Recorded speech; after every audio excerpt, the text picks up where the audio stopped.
paz, meu querido irmão, querida irmã, todos vocês que nos acompanham nesta noite, esta nossa segunda noite de palestra da nossa Semana Teológica. Sejam bem-vindos em nome de Jesus. Nós, com muita alegria, recebemos você e, de antemão, já convidamos a que você possa curtir, compartilhar e convidar seus amigos, parentes, irmãos de fé, líderes, para acompanhar esta noite, esta palestra, que entendemos ser uma palestra muito relevante para a nossa proposta, que é a eclesiologia frente aos fracassos da igreja contemporânea. Nesta tarde, nós já tivemos aqui uma entrevista gostosa, bem descontraída, mas muito rica em conteúdos, com o nosso querido bispo Samuel Alves Silva. E agora, meus amados, neste momento, iremos receber a ministração da palavra através da vida deste homem que tem sido usado por Deus para nortear a teologia em nossa igreja. E sem muitas delongas, nós queremos convidar Bispo Samuel para estar assumindo nesse momento a direção. Deus abençoe vocês, meus amados. Estejam em boa companhia e boa palestra para todos nós, em nome de Jesus. Bispo Samuel.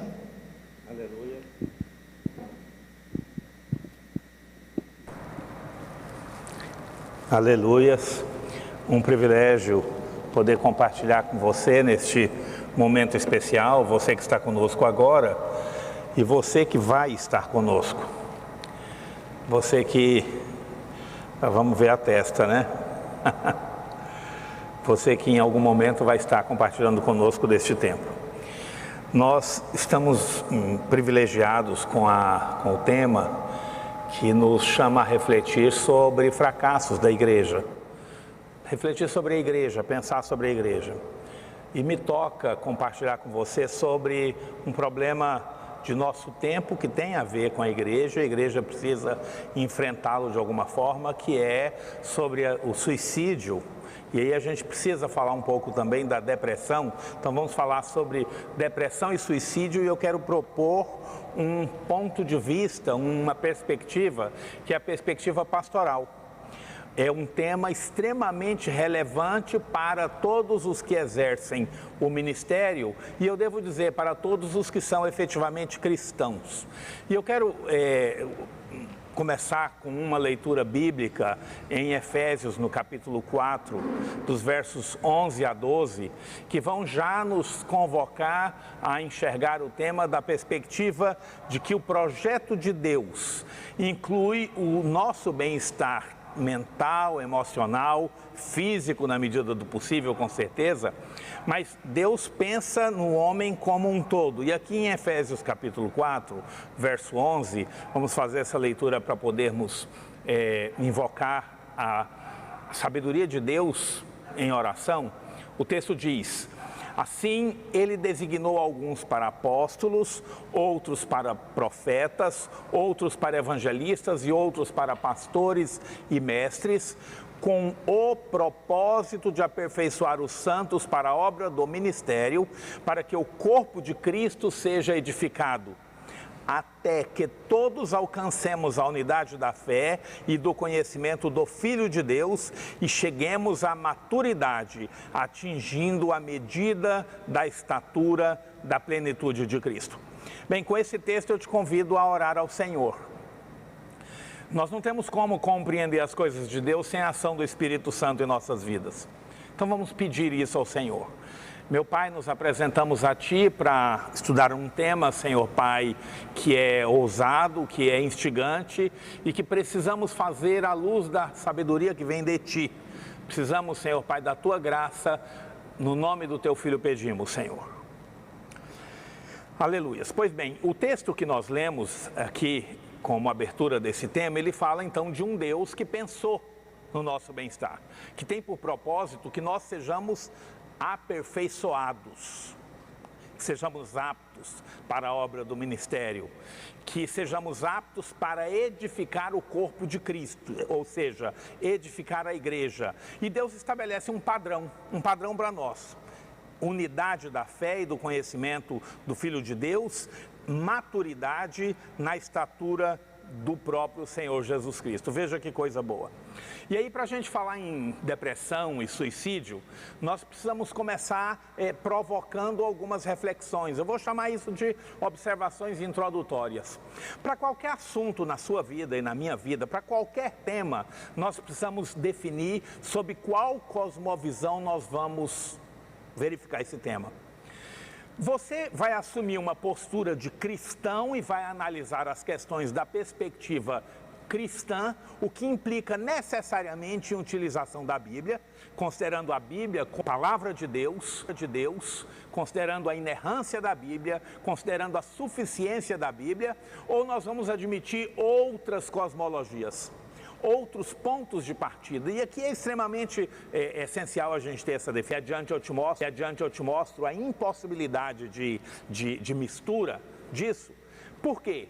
Porque olhar esse tema e qualquer outro da perspectiva bíblica é de olhar esse tema ou qualquer outro de qualquer outra perspectiva, mesmo que seja científica.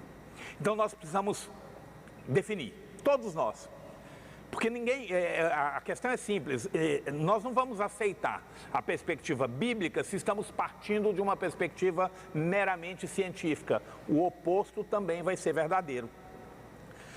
Claro que quando você assume a cosmovisão cristã, você vai reconhecer a ciência como presente de Deus, com certeza, como dom, graça de Deus para nós, e vai reconhecer que a ciência nos traz importantes contribuições, mas jamais vai poder fugir do fato de que a verdade bíblica é essencial, que a base bíblica é essencial, e tudo precisa passar pela base bíblica. O cristianismo é assim. O cristianismo se fundamenta na palavra de Deus. É claro que as pessoas têm a opção de não serem cristãs, e alguns são cristãos nominais, e alguns são cristãos liberais, mas o cristianismo puro e simples, ele se fundamenta na palavra de Deus. E a partir da palavra de Deus, ele vai avaliar todas as demais coisas. Um outro aspecto interessante em relação a temas como a depressão, e eu poderia incluir o suicídio, com certeza, é que nós não conhecemos todas as causas. Quem conhece? Na verdade, a ciência, a própria ciência que nós denominamos como psicologia, ela é nova, ela é recente, ela é de 1800 para cá, então nós temos ciências muito jovens, e a gente até poderia perguntar, e como é que a humanidade se virava antes? E aí vamos ter respostas bíblicas para essa questão.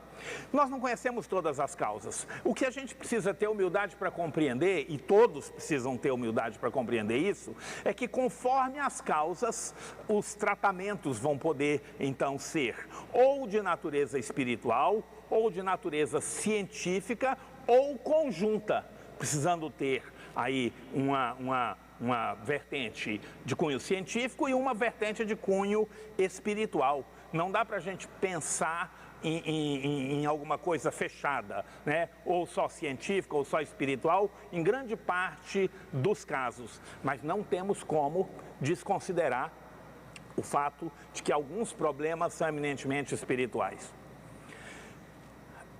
Há algumas constatações importantes. Da parte de Augusto Cury, que é hoje um dos mais aclamados, um dos mais lidos na área comportamental, nós estamos vivendo a geração que tem o maior potencial de alegria. A geração que tem acesso a um monte de meios de se satisfazer, né, de estar bem. No entanto, é a geração mais triste e depressiva jamais existente. Né? Augusto Cury identifica essa geração como uma geração de muito sofrimento. Ele cita uma pesquisa da Universidade de Michigan que diz que, pela pesquisa, 1 em cada 2 seres humanos sofrem ou sofrerão de transtorno psiquiátrico. Nós estamos falando aí de 3 bilhões e meio de habitantes. 3 bilhões e meio de pessoas que sofrerão de algum modo transtorno psiquiátrico. E destes 3 bilhões e meio, 1 bilhão e 400 mil desenvolverão depressão. Algum dos tipos de depressão, porque existem alguns tipos. Já um psiquiatra brasileiro chamado Ronaldo Laranjeira diz que 30% da população mundial desenvolverá, de algum modo, a depressão. Então, são números pesados. Para nos levar a compreender isso, Augusto Cury fala que entre 70% e 90% da população, veja bem, em cada 10 pessoas, entre 7 e 9 de 10 pessoas de nossa população atual sofre com ansiedade. Ele chama isso de fruto da síndrome do pensamento acelerado. E aí Augusto Cury nos dá uma informação que é extremamente interessante. E quando a gente pensa nela biblicamente, você vai compreender por que Deus busca que nós tenhamos alguns posicionamentos corretos em relação ao que passa em nossa cabeça. Augusto Cury diz que pensar demais, sem gerenciamento, é uma bomba contra a saúde emocional. Olha que coisa interessante. Dito a partir de uma constatação científica. Se nós nos deixamos levar por um conjunto de pensamentos mal gerenciados, então nós vamos ter um problema. A má gerência da vida nos causa problemas emocionais. A má gerência do pensamento, nesse caso, né? A partir dessa síndrome do pensamento acelerado, as portas se abrem para a depressão. E você vai compreender que a partir daí nós temos a motivação do suicídio. A Organização Mundial da Saúde diz que 6% da população brasileira sofre com depressão. Isso é dado de dezembro de 2019. Portanto, é recente e é anterior à pandemia que estamos vivendo.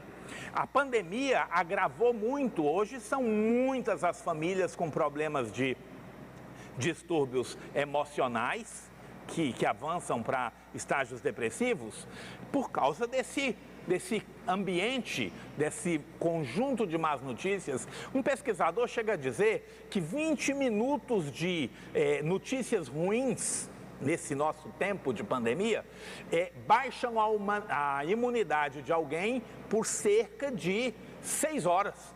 Olha que coisa tremenda. Significa dizer que se nós não tivermos uma boa gestão do que se passa em nossa mente, nós estamos então abrindo as portas para os nossos problemas emocionais. E aí a gente vai encontrar na literatura sobre depressão um conjunto, um universo de causas tremendo, que passa por situações perturbadoras como luto, desemprego, divórcio, doenças, até questões que se relacionam, por exemplo, com perda de libido, e a perda de libido às vezes vem em função de outras doenças, causando aí situações depressivas. Uso de alguns remédios, uso do álcool, né, o exagero no uso do álcool, das drogas, etc., podem causar depressão. Então, depressão em função de uso de algum tipo de químico, né? Alterações hormonais, gravidez, pós-parto, menopausa, falta de ômega 3, situações que nem sempre estão num controle normal nosso. E isso sim deve chamar a nossa atenção, porque são situações que implicam no uso da ciência, na identificação precisa de causas, para que em função dessas causas seja definido qual caminho seguir. Mas o mais importante, inclusive pela perspectiva pastoral e cristã que nós queremos apresentar, também causa depressão a culpa, pecados relacionados à infidelidade, abusos sofridos, abusos em que aquele indivíduo foi ativo, né? Ele cometeu o abuso, dependências de pornografia, por exemplo, causa depressão, aborto, bullying, descontentamentos, ocultismo e uma série de pecados. Porque a culpa alberga aqui uma série de pecados, ou talvez possamos dizer, todos os pecados. E aí a questão passa a ser espiritual. Aí nós já não estamos falando apenas de uma situação que tem a ver com meramente algum desequilíbrio hormonal ou uso de algum químico, mas de algo que tem a ver com uma carência espiritual. E aí, erra quem nega, claro. E presta atenção, nós estamos dentro da cosmovisão cristã. Para o cristão, o pecado é uma realidade. E não adianta dar nome bonitinho para o pecado. Dizer que não, isso é uma tendência moderna ou isso é algo que é fruto da sociedade. Não, não é assim. E não adianta vitimizar o pecador, vitimizar aquela pessoa. Por quê? Porque nesse caso, a saída para o pecado é arrependimento. É conversão. A saída para o pecado não é outra. E vamos poder raciocinar isso. O fato é que, como muitos de fato falam, esse mal não é novo. Nós não estamos inventando a depressão agora. Nós temos exemplos bíblicos, antigos, de pessoas na Bíblia que passaram por experiências de tristeza profunda. A gente pode citar Noemi, lá no livro de Ruth, no capítulo 1, Ana, em 1 Samuel, capítulo 1, Elias, que está lá em 1 Reis, capítulo 19, Jeremias, lá em Jeremias, capítulo 20, Paulo, que também se manifesta com uma tristeza profunda em 2 Coríntios capítulo 4, o próprio Senhor Jesus, que no momento de maior humanidade dele diz: minha alma está triste até a morte. Isso está lá em Mateus capítulo 26. Mas em todos esses exemplos há uma coisa em comum: um desviar do olhar de Deus para si mesmo e sua dor. Nós não podemos negar a realidade da depressão, mas precisamos observar sua razão, sua causa. E quando a questão foge desses parâmetros ou dessas situações que sejam frutos de questões hormonais, questões que não têm exatamente um controle e não afetam aí, não vêm de origem espiritual, ok. Mas quando se olha, e isso vale para todos, e o texto bíblico, quando registra esses exemplos, registra exatamente para que nós aprendamos deles. Não registra para dizer que a depressão é normal, não é isso. Registra para dizer que porque houve um desviar, houve uma fragilidade.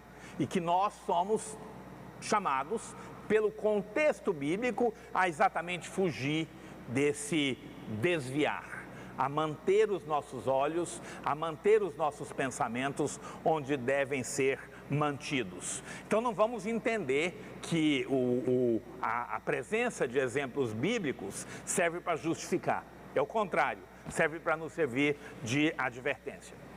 Agora, claro, o que a gente precisa considerar? Que cada causa exige o profissional adequado.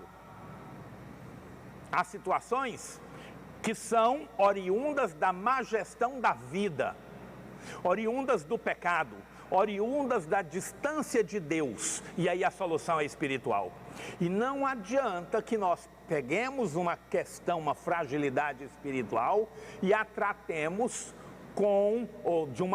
por uma vertente que não compreende o pecado e a necessidade de mudança do homem. Não há possibilidade da ciência, a pura ciência, resolver o problema do pecado. Porque o problema do pecado é uma questão que precisa ser tratado sob os olhares da Bíblia. Por isso, um aconselhamento noutético, um atendimento que faça confrontação é essencial para a cura de qualquer questão, qualquer situação de depressão advinda de pecado ou advinda de má gestão da vida. A Bíblia é norma para nos ensinar a fazer uma boa gestão da vida. Com isso nós vamos poder então delimitar a ideia do socorro por um profissional legalmente habilitado, e aí nós podemos estar falando do psicólogo, do psiquiatra, de médicos de outras especialidades, porque às vezes é o caso. ou do socorro espiritual, que necessariamente então entra aí a figura do pastor e da igreja, e não é só o pastor, porque na concepção bíblica nós somos um corpo, e esse corpo é capacitado, né, dentro dessa perspectiva bíblica. Lá no Salmo 34, verso 17 diz, são palavras bíblicas, para nós são palavras que fundamentam o nosso jeito de pensar. Suplicam os justos e o Senhor os ouve e os liberta de todas as suas aflições. Isso foi praticado por todos aqueles que no texto bíblico passaram por situações depressivas, situações em que eles tinham tristeza profunda. Em 1 Coríntios capítulo 10, verso 13, há uma afirmativa bíblica que nós precisamos colocar no nosso coração, nós todos. Você é cristão? Você precisa tomar posse disso. Se você não toma posse disso, questione o seu cristianismo. Mas são afirmativas que para nós são fundamentais. 1 Coríntios 10, 13. Não vos sobreveio tentação que não fosse comum aos seres humanos, mas Deus é fiel e não permitirá que sejais tentados além do que podeis resistir. Pelo contrário, juntamente com a tentação, proverá um livramento para que a possais suportar. Isso é uma afirmativa do Espírito Santo através do apóstolo Paulo. Então essa afirmativa precisa merecer confiança da nossa parte.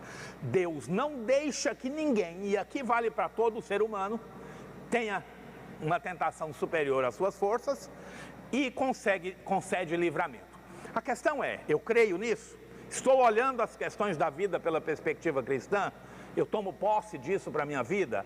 Eu aceito ou busco o livramento que o Senhor Deus me provê? Essa é a questão.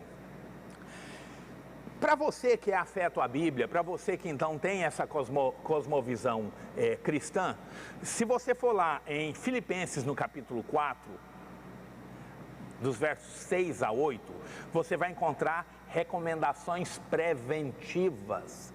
Deus, né?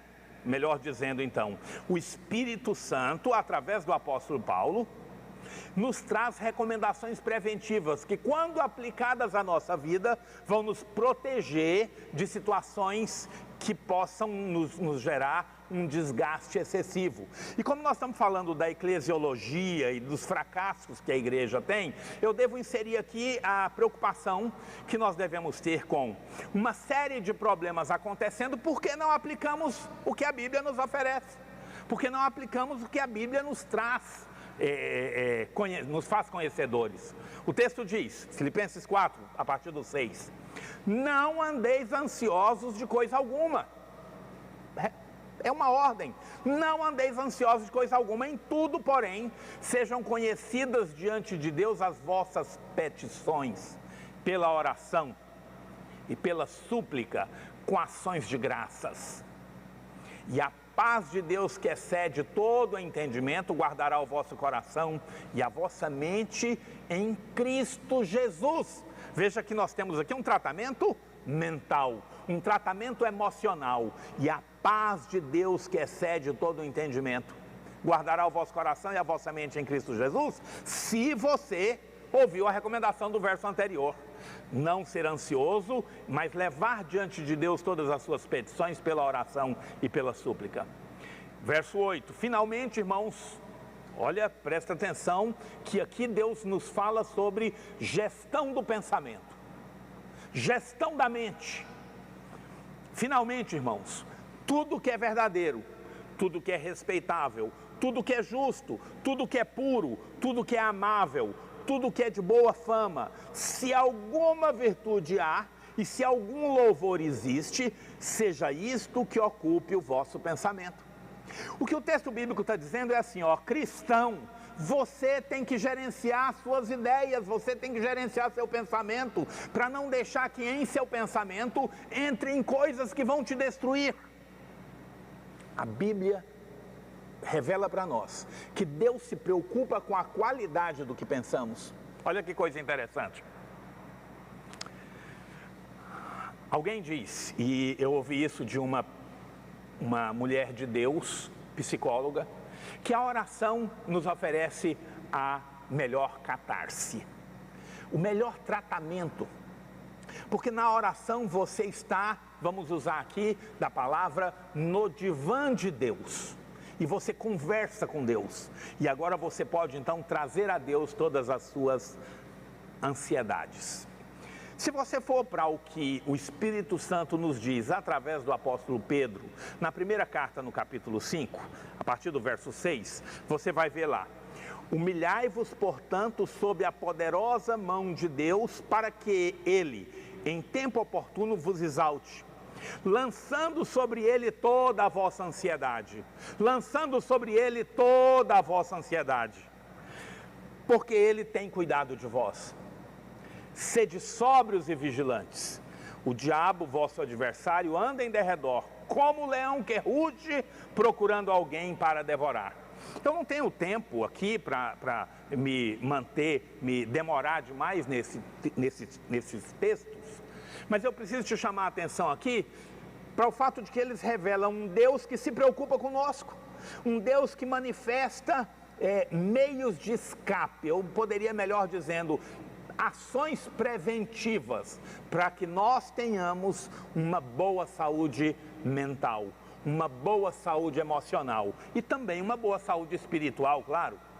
Agora, se nós não fizermos boa gestão desse nosso cristianismo, ou seja, se a nossa perspectiva cristã for assim meio mitigada, meio fraca, a gente corre riscos então, né?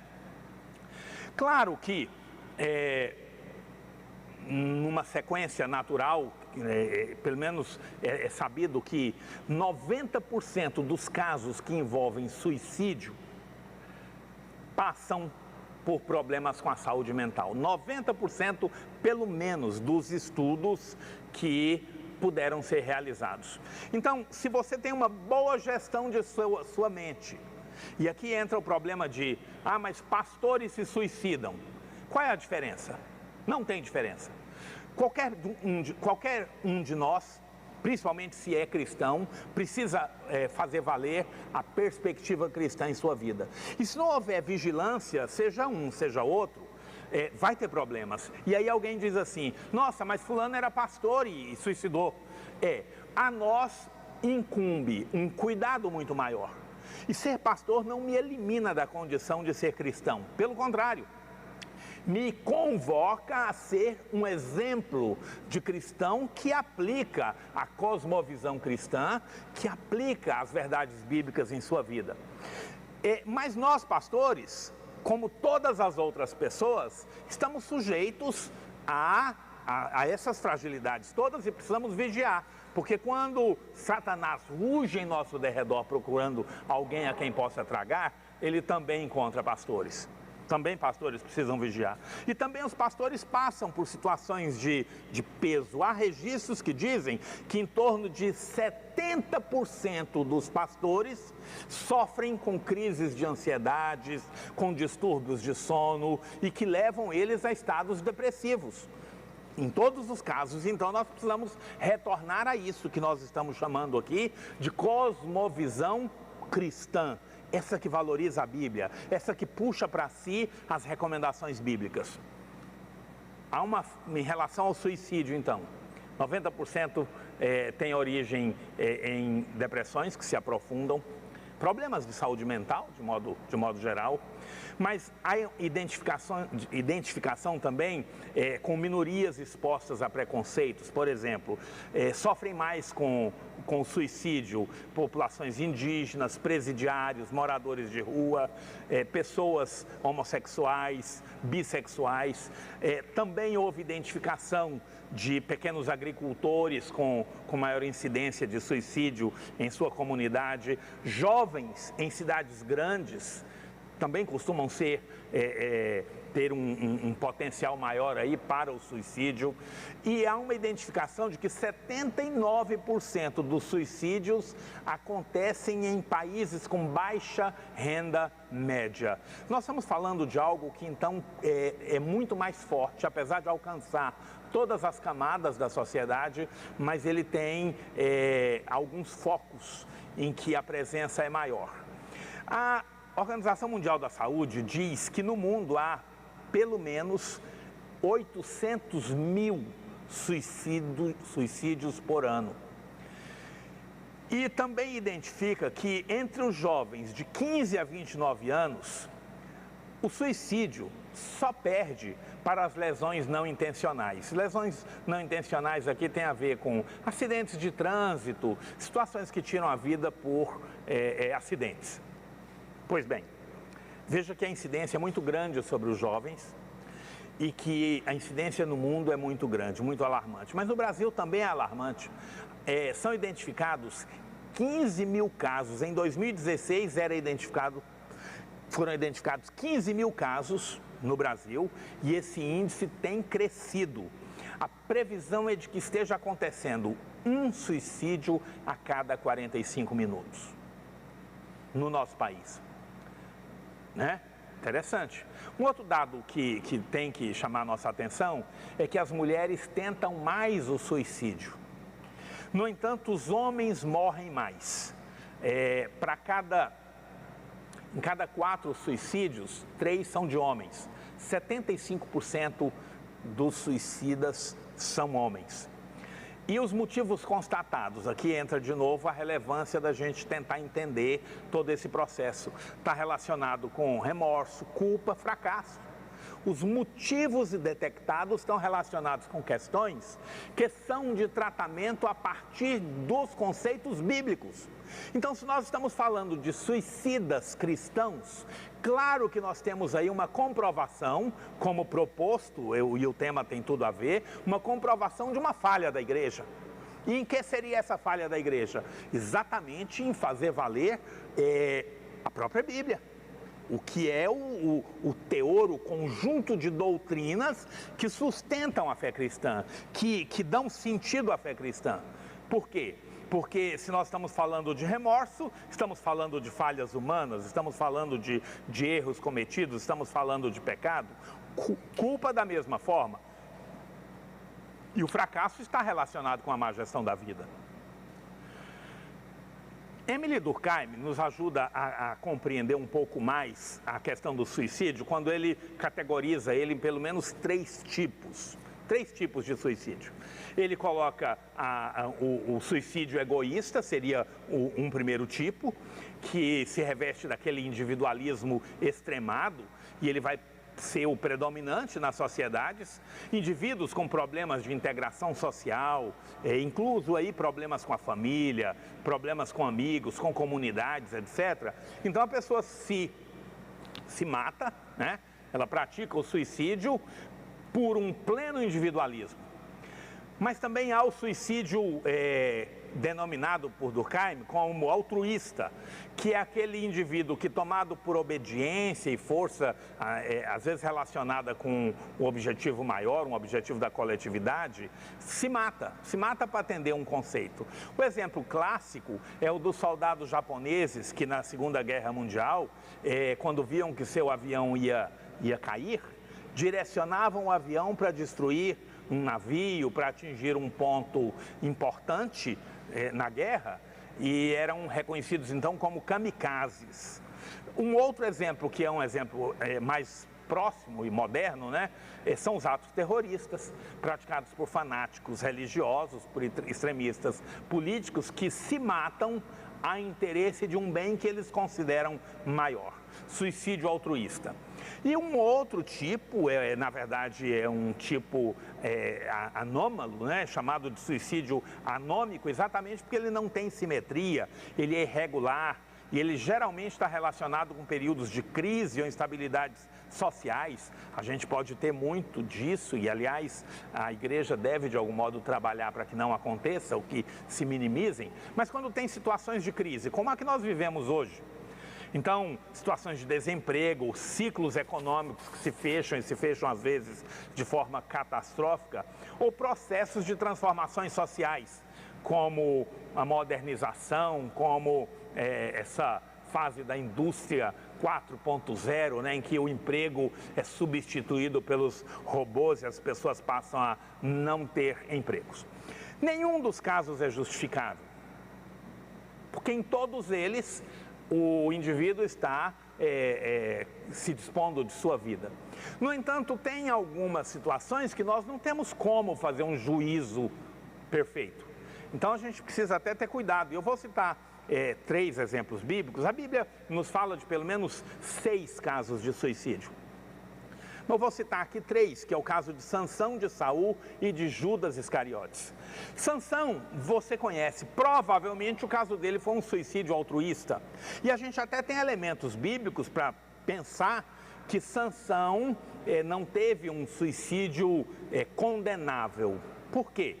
Porque ele morreu como um guerreiro e num momento então de fragilidade ele se entregou, foi capturado, mas em algum momento ele se acertou com Deus, porque o que o texto bíblico nos diz, isso está lá em Juízes 16, é que ele suplicou a Deus forças e foi atendido por Deus, e aí ele pede para ir a um lugar onde estavam os fundamentos do local onde ele estava e derruba aquelas colunas. Deus concedeu a ele força para isso e ele matou naquele dia cerca de 3.000 filisteus, incluindo os príncipes das 5 cidades filisteias da época, os 5 principais príncipes, né?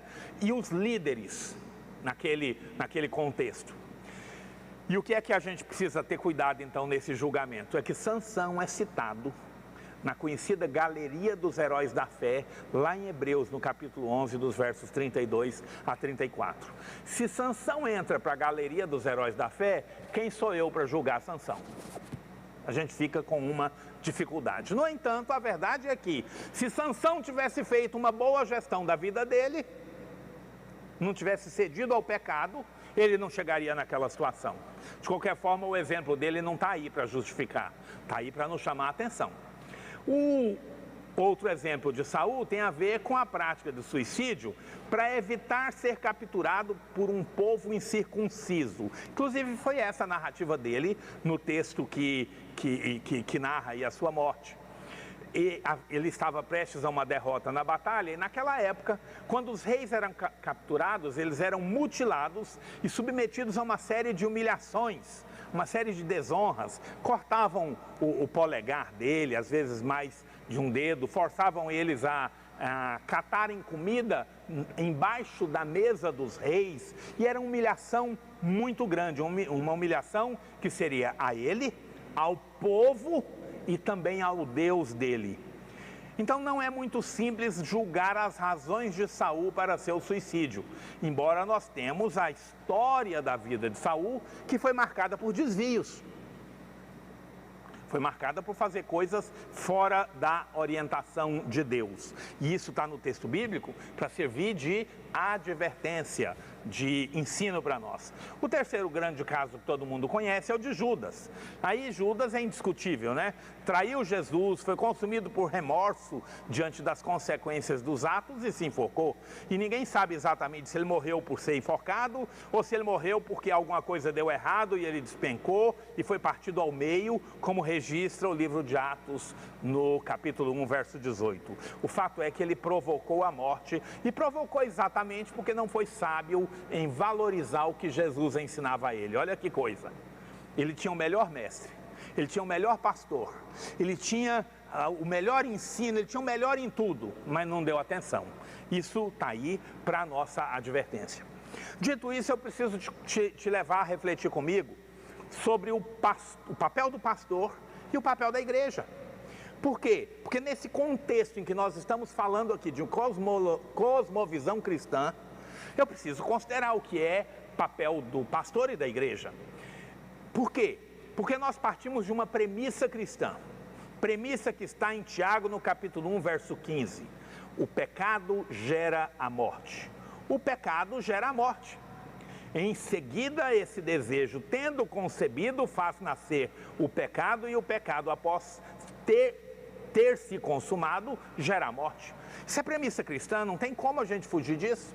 Qualquer ação pecaminosa nossa gera morte. Eu tenho até uma notícia muito ruim para ser dada: ele não gera morte só nossa não, porque de algum modo Deus visita a maldade dos pais nos filhos até 3ª e 4ª geração. Ah, pastor, eu não concordo com isso. Pois bem, analisa o texto bíblico, Êxodo capítulo 20, Deuteronômio capítulo 5, não tem como fugir. É verdade bíblica. E nós assumimos a Bíblia como palavra do Senhor.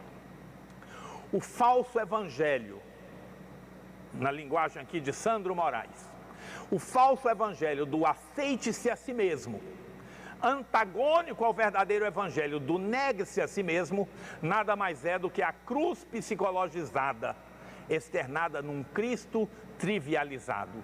E esse falso evangelho tem levado muita gente a tratar o pecado como algo aceitável. E o pecado não é aceitável, porque o pecado gera morte.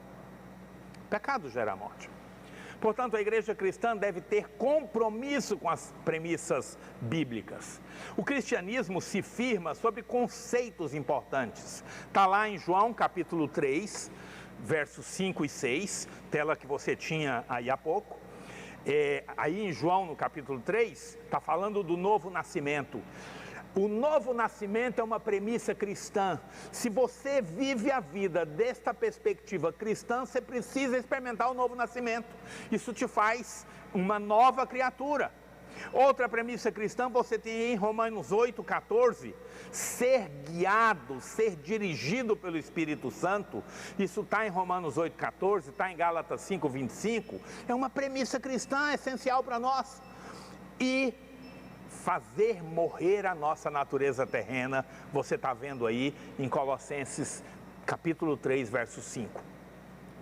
Se nós aplicamos em nossas vidas essas premissas cristãs, então nós precisamos experimentar todo o conjunto que vem com isso. E esse conjunto é preventivo em relação ao suicídio e também em relação à depressão, com certeza. E aí eu preciso te apresentar o que eu vou chamar aqui de uma dicotomia evidente. Não há como nós desconsiderarmos uma dificuldade gerada a partir da cosmovisão que vem do mundo, ou seja, da criação, em desprezo ao olhar a partir de Deus, o Criador. Então, de um lado você tem o Criador, de outro lado você tem a criação.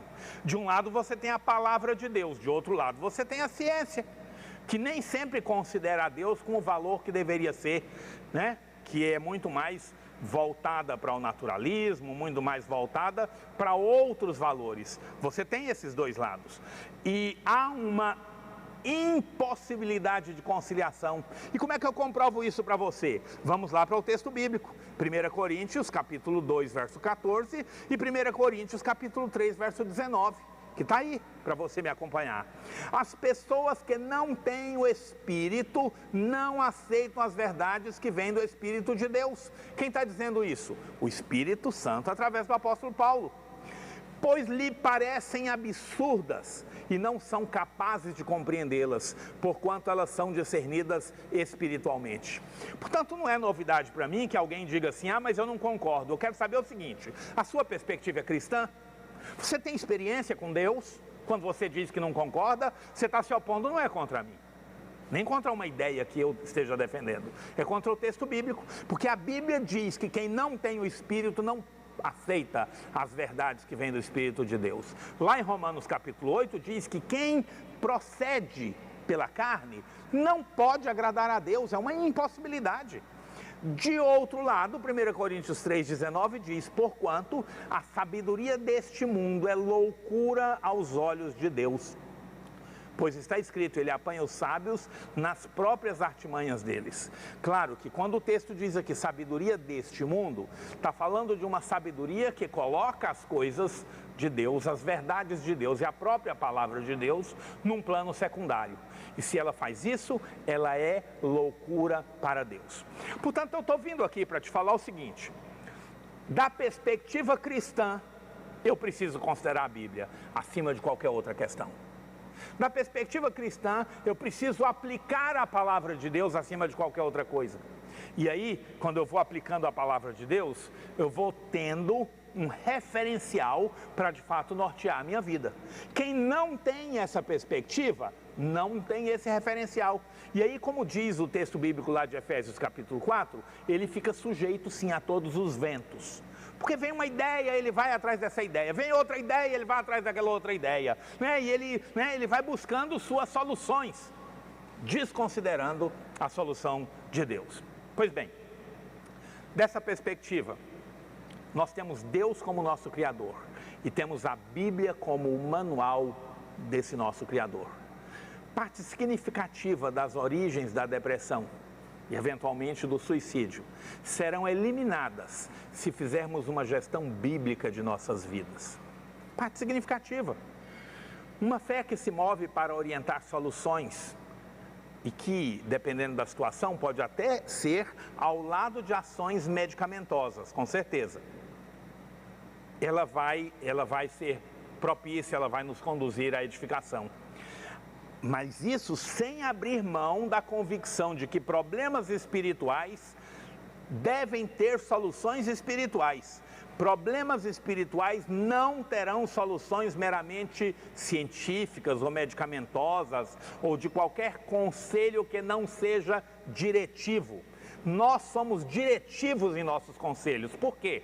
Porque nós trabalhamos conselhos bíblicos, praticamos o que é chamado de confrontação noutética. Na verdade, aqui eu estou fazendo uma repetição da afirmativa, porque noutético é exatamente aquilo que tem a ver com confrontação. E a Bíblia é noutética, porque a Bíblia nos confronta. A Bíblia exige de nós mudança e a partir da Bíblia, as minhas ações controlam as minhas emoções. As minhas ações controlam o que se passa no meu interior. Ações. Amar o inimigo é uma ação, mesmo que eu tenha dificuldade com isso. Mesmo que eu tenha um sentimento ruim com relação a esse inimigo. Mas quando eu me proponho então a praticar a ação do amor, eu vou estar de algum modo fazendo gestão dos meus sentimentos. Portanto, nós vamos aplicar nas nossas vidas a convicção bíblica. 2 Timóteo capítulo 3, versos 16 e 17, observe. Toda a Escritura é inspirada por Deus e proveitosa para ministrar a verdade, para repreender o mal, para corrigir os erros, para ensinar a maneira certa de viver. Estou usando aqui a King James atualizada, que nos dá uma vertente perfeita para esse momento nosso. A palavra de Deus nos capacita a viver da maneira certa. Olha que coisa tremenda.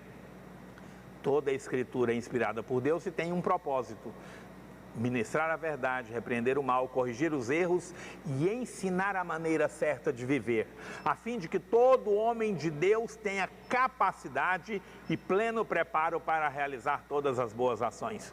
Eu preciso te dizer com isso que esse manual de Deus, aplicado a nós, e aqui é o que o texto está dizendo, ele vai nos proteger as emoções, ele vai nos oferecer proteção ao que se passa aí em nossa mente, até porque a Bíblia me manda gerenciar o pensamento, como já vimos em texto citado anteriormente, e a Bíblia me fala que eu tenho que ter, eu sou chamado a ter a mente de Cristo.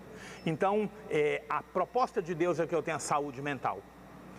A partir do cristianismo, nós temos a proposta de ter saúde mental. Ah, mas o cristão foi acometido de um mal, de uma tristeza profunda. Então voltemos a olhar para Cristo, porque a Bíblia nos garante que Deus não nos deu lutas, tentações, além do que nós possamos suportar. Na verdade, é um texto bíblico que precisa ser aplicado aqui. Onde abundou o pecado, superabundou a graça de Deus, dizendo o seguinte: onde de algum modo o pecado nos aperta, Deus nos dá graça suficiente para rompê-lo, para vencê-lo, para não nos submetermos a ele. Então, eu preciso aplicar essa Bíblia. E aí eu preciso também te dizer que nós, cristãos, e eu sei que os cristãos compartilham dessa visão comigo, nós cremos na suficiência das Escrituras e nós não podemos abrir mão jamais da suficiência das Escrituras. Nós não podemos dizer, não, mas isso não se aplica, não, mas isso não é assim, até porque Deus é o mesmo ontem, hoje e eternamente. E se você fala assim, não, mas a Bíblia foi escrita há 2000 anos, deixa eu te falar, esse Deus que está na eternidade e da eternidade olha para a humanidade, Ele me enxergou aqui, no ano 2020. enxergou você também. E quando ele inspira o apóstolo Paulo, ou vamos voltar mais, quando ele inspira Moisés, quando ele inspira os cronistas, quando ele inspira os profetas do Antigo Testamento, quando ele inspira os escritores do Novo Testamento, ele sabia que eu precisaria desse texto e que você também precisaria desse texto. E nós cremos na inerrância das Escrituras, e nós cremos que as Escrituras são suficientes. Por isso a perspectiva cristã é maravilhosa. Se nós abrirmos mão da perspectiva cristã, então nós podemos sim correr o risco de nos esquecer dos valores cristãos. Mas a solução que nós como igreja precisamos oferecer para o mundo é o retorno à Escritura.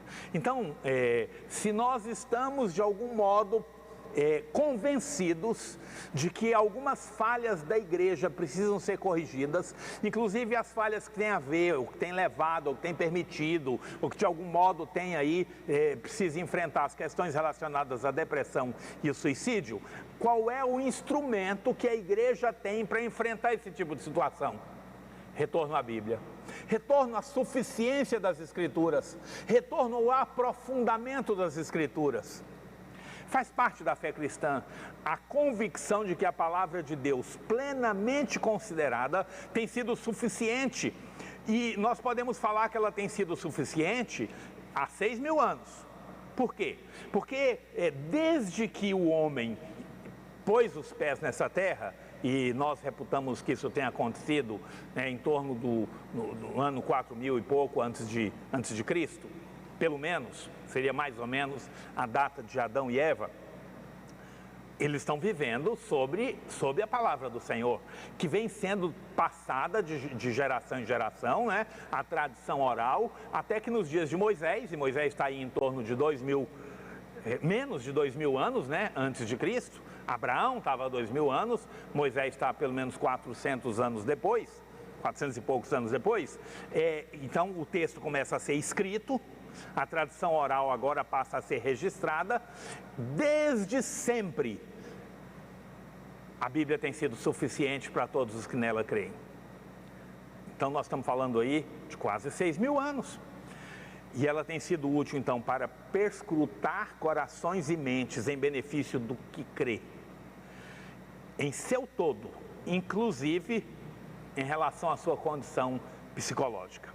Lá em Hebreus, no capítulo 4, versos 12 e 13, veja o que o Senhor nos traz. Portanto, a palavra de Deus é viva e eficaz, mais cortante que qualquer espada de 2 gumes, capaz de penetrar até o ponto de dividir alma e espírito, juntas e medulas, e é sensível para perceber os pensamentos e intenções do coração. E não há criatura alguma incógnita aos olhos de Deus. Absolutamente tudo está descoberto e às claras diante daquele a quem deveremos prestar contas. Uma declaração, então, uma autodeclaração da palavra de Deus sobre ela mesma está nos dizendo que a Bíblia é instrumento suficiente para que compreendamos o nosso próprio coração, para que discernamos os nossos próprios pensamentos, para que encontremos os nossos erros, as nossas necessidades de alteração, de direção e etc. A Bíblia aplicada às nossas vidas nos traz saúde mental, saúde emocional e saúde espiritual, né?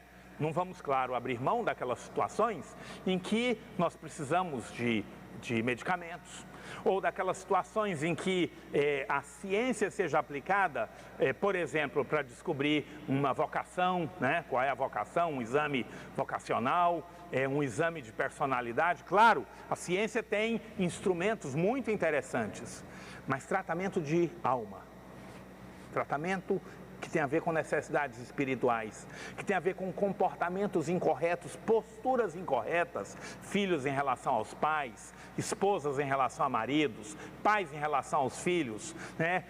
Alguém dentro da comunidade em que está. A Bíblia está cheia de padrões para isso. Então, se você olha pela perspectiva cristã, você precisa retornar à Bíblia e vai ter saúde na palavra de Deus.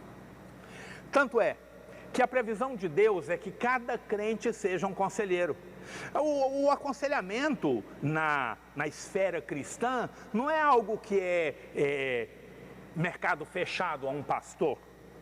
Na verdade, ele é aberto a todo cristão. Isso inclui, por exemplo, um psiquiatra cristão, com certeza, um psicólogo cristão, com certeza, um médico cristão, com certeza, e envolve os pastores e todos os cristãos da igreja, desse corpo que é a igreja, todos. A Bíblia não admite que a gente fale assim, não, mas é só o pastor. Não, e nem é só ninguém.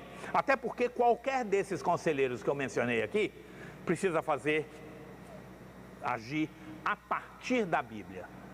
A partir da Bíblia, porque a Bíblia é de fato o instrumento principal, as promessas bíblicas, os conselhos bíblicos, né? Alguém vem falar assim, eu estou com um problema, aí jamais um conselheiro cristão ficaria naquele conceito de o que você acha melhor. Não, o conselheiro cristão tem postura, ele vai dizer assim, olha, filho, você está com um problema com seu pai, mas a Bíblia manda assim, assim, assim, você tem que honrar seu pai. A Bíblia não admite que eu diga, mas não tem problema, mas no mundo de hoje é assim mesmo. Não, não é assim, até porque não há bênção, né, se não honrar ao pai e à mãe. E por aí nós seguiríamos, né? Bom, dessa perspectiva de que cada crente é um conselheiro, então, eu preciso dizer que cada fiel se faz apto a auxiliar os demais, claro, respeitando aí o limite de sua própria experiência com Deus e com as Escrituras. Mas a gente tem uma série de textos bíblicos que comprova isso. Por exemplo, 1 Tessalonicenses capítulo 5, verso 11, que nos dá ordens. Por isso, aconselhai-vos e encorajai-vos mutuamente, como de fato já estáis fazendo. Ordens para os crentes da igreja de Tessalônica. Se encorajem, se aconselhem. Responsabilidade de todos nós. Ainda no capítulo 5 de Tessalonicenses, o verso 14, irmãos, também vos exortemos aqui, admoesteis os sonolentos, consoleis os desanimados, ampareis os fracos e sejais pacientes para com todos. O que o texto bíblico está falando? Crente, o bem-estar do seu irmão é problema seu. Cada crente, cada fiel ao Senhor Jesus é responsável pelo bem-estar do seu irmão. Então, isso me torna um conselheiro, não é a mim, a cada cristão, porque isso aqui é uma palavra voltada para o cristão comum. O cristão que não tenha um título ministerial, né?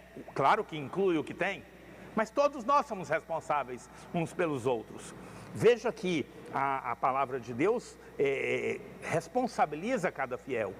Aqui há, então, da perspectiva de Deus, um catarse contínuo.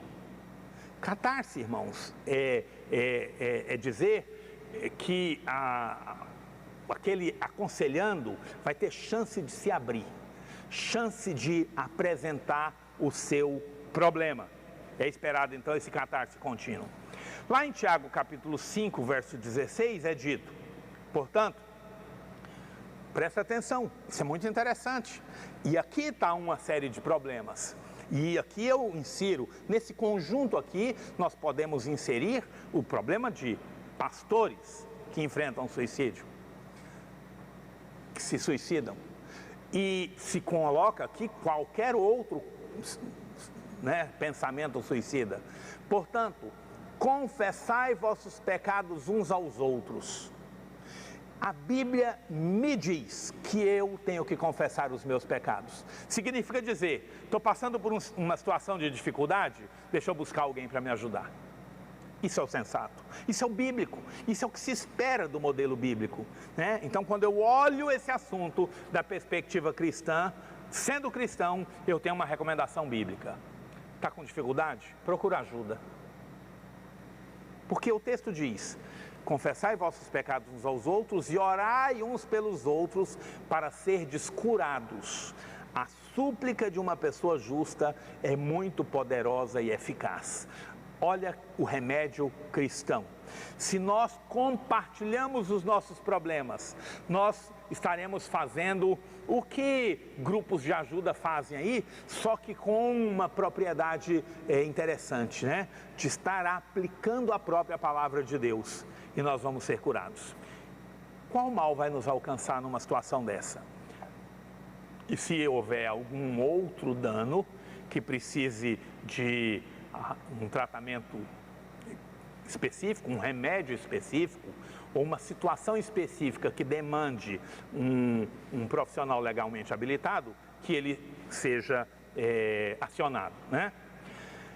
O projeto de Deus é um projeto bem definido, não é um projeto solto, para que os fiéis sejam aperfeiçoados adequadamente, o que então inclui saúde espiritual, saúde mental, saúde emocional. Um conjunto de líderes que nós comumente designamos como ministros ou como pastores é alçado então a responsabilidade de capacitar a todos, né? E isso cobra muito de mim, cobra muito de cada ministro, porque a nossa função está clara no texto bíblico e ela faz parte desse projeto de Deus. Veja como o texto coloca: e ele mesmo concedeu uns para apóstolos, outros para profetas, outros para evangelistas, outros para pastores e mestres. Ele deu, com vistas ao aperfeiçoamento dos santos. A única justificativa para existirem estes ministros, estas categorias, é o aperfeiçoamento dos santos, para o desempenho do seu serviço, para a edificação do corpo de Cristo, até que todos cheguemos à unidade da fé e do pleno conhecimento do Filho de Deus, à perfeita varonilidade, à medida da estatura da plenitude de Cristo. Estou dizendo desta forma que, aplicado esse projeto de Deus, nós devemos ter saúde emocional, saúde mental. Nós vamos ter aí elementos para estar bem. E claro, se alguém está com um problema, desta perspectiva nós também vamos ter elementos para trabalhar a cura. Na verdade, o projeto de Deus é que cada um seja suficiente apoiador do outro. A recomendação bíblica é, quando atenciosamente seguida, uma poderosa ferramenta, um poderoso agente em benefício daquele que se deixa ser beneficiado, do fiel e dos que estão à sua volta. Veja Romanos, no capítulo 12. São textos que nós precisamos remoer, porque nós não temos tempo aqui para fazê-lo, mas você precisa utilizá-lo. Capítulo 12 de Romanos, a partir do verso 10. Amai-vos dedicadamente uns aos outros com um amor fraternal, preferindo dar honra a outras pessoas mais do que a si próprios. Não sejais descuidados do zelo, sede fervorosos no espírito, servi ao Senhor. Alegrai-vos na esperança, sede pacientes na tribulação, perseverai na oração, cooperai com os santos nas suas necessidades, praticai a hospitalidade. Veja que são recomendações muito diretivas que vão proteger o nosso coração. Se você for lá para Colossenses, no capítulo 3, a partir do verso 12, você vai encontrar mais ou menos a mesma coisa. Olha como o texto coloca, né? De novo aqui, cada crente suficiente apoiador do outro. A partir do verso 12 de Colossenses 3, assim como povo escolhido de Deus, santo e amado, revesti-vos de um coração pleno de compaixão, bondade, humildade, mansidão e paciência. Zelai uns pelos outros e perdoai-vos mutuamente, caso alguém tenha algum protesto contra o outro, assim como o Senhor vos perdoou, assim também procedei. Acima de tudo, no entanto, revesti-vos do amor que é o elo da perfeição. Revesti-vos do amor que é o elo da perfeição. Seja a paz de Cristo juiz em vossos corações, tendo em vista que fostes convocados para viver em paz, como membros de um só corpo, e sede agradecidos. Habite ricamente em vós a palavra de Cristo, ensinai e aconselhai uns aos outros com toda a sabedoria, e cantai salmos, hinos e cânticos espirituais, louvando a Deus com gratidão no coração. E tudo quanto fizerdes, seja por meio de palavras ou ações, fazei em o nome do Senhor Jesus, oferecendo por intermédio dele graças a Deus Pai. Aplica isso na sua vida e você não vai ter tempo para ter problemas mentais ou para ter problemas emocionais. Você vai poder usufruir com certeza de muito mais saúde em todos esses aspectos. Ah, mas não vai acontecer? Se acontecer, até nisso você vai ser bem sucedido, ou pelo menos vai ter mais ferramentas para sair daquela situação complicada. Veja bem, aconteceu com Jesus Cristo, mas ele saiu. Modelo para nós. Aconteceu com outros homens de Deus, mas saíram, mas venceram, não ficaram lá. Regra geral, o suicídio afronta a Deus. Claro que é um tema delicado. Só Deus é quem conhece os desígnios do coração de alguém e poderá fazer o perfeito julgamento. Nós não. O apóstolo Paulo disse isso em 1 Coríntios capítulo 4. Mas a regra geral é que só Deus tem autoridade para conceder a vida e fazê-la cessar. Só Deus. Está em 1 Samuel capítulo 2, verso 6.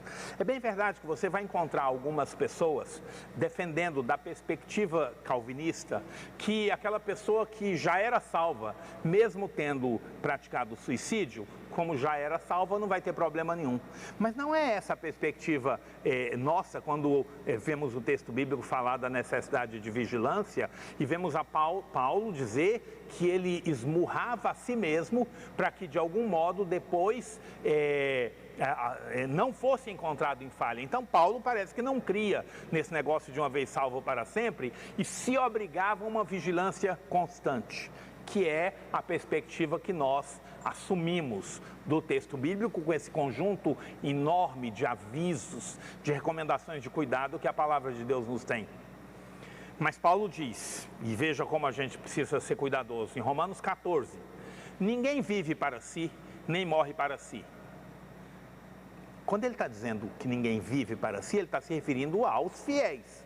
Por quê? Porque quem não é fiel acaba vivendo para si. Mas os fiéis não vivem para si, nem morrem para si. Se vivemos, vivemos para o Senhor. Se morremos, morremos para o Senhor. Quer vivamos, quer morramos, pertencemos ao Senhor. Esta é palavra para quem, de fato, tem experimentado todo o processo que no contexto da carta aos Romanos, Paulo vem ensinando.